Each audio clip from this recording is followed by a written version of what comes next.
मित्रांनो, संध्याकाळचे वाजले 6:30. तर नांगनाथला मी उतरलोय आत्ताच. तर नांगनाथचा निसर्ग तुम्ही पाहू शकता मित्रांनो. हे बघा माझ्या मागं.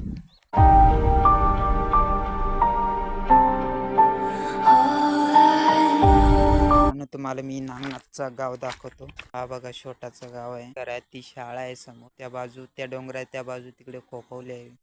तर मित्रांनो, इथे एक नागनाथ म्हणून छोटासा मंदिर आहे. मी पण अजून काही गेलो नाही. त्याचा ब्लॉग तुम्हाला येत जाईल. तर मी जाणार आहे, सुट्टी असल्यावर जाणार आहे. मी कामावरून सुट्टी घेऊन तेव्हा जाईन. तुम्हाला त्याचा ब्लॉग नक्की बघायला भेटेल. तर आत्ताचा निसर्ग बघा, संध्याकाळचा. I tried so hard and got so